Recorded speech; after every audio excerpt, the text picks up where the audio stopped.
বাড়িতে ননদ এসেই আমার নামে নালিশ করে দিয়েছে শাশুড়ি মায়ের কাছে। আমারই এক মামা শ্বশুরের মেয়ে, নতুন নতুন বিয়ে হয়েছে, অষ্টমঙ্গলা এসেই বাড়ি বদল করতে এসেছে আমাদের বাড়ি, কিন্তু সেও করেছে আমাদের সাথে ভীষণই অন্যায়। আমাদেরকে না জানিয়েই হঠাৎ করেই নতুন জামাইকে নিয়ে সে হাজির। প্রথমে তো আমরা হতবাক হয়ে যাই, নতুন জামাইকে কি করে আদর সম্মান করবো ভেবেই মাথা খারাপ। শাশুড়ি মা তো ব্যস্ত হয়ে গেছেন, একবার এ ঘর যাচ্ছেন একবার ও ঘর যাচ্ছেন, কিন্তু কিছুই বুঝে উঠতে পারছেন না কি করবেন। ও মা, ব্যস্ত হয়েও না, ফ্রিজ থেকে চিকেনটা বের করো তো। মা বলে, নতুন জামাই প্রথমবারের জন্য এসেছে, চিকেন দিয়ে কি আর খেতে দেওয়া যায়? তুমি অত টেনশন করো না, এমন রান্না করবো তো তোমার জামাই টেরই পাবে না চিকেন দিয়ে ভাত খাচ্ছে নাকি মাটন দিয়ে।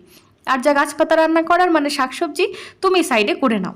এদিকে দুজনেই তোড়জোড় রান্না শুরু করে দিয়েছি। শাশুড়ি মা একবার মুখ ফুটে বলেই ফেললেন, খেতে কেমন হবে জানি না, তবে দেখতে একেবারে মাটনের মতোই লাগছে জানো তো বৌমা। খেতে বসেই ননদ তো ভীষণ রেগে চিৎকার, ও পিসি, তোমার বৌমা কি জানে না আমি ছোট থেকেই মাটন খাই না? ননদের নালিশ শুনে সবার সে কি হাসি।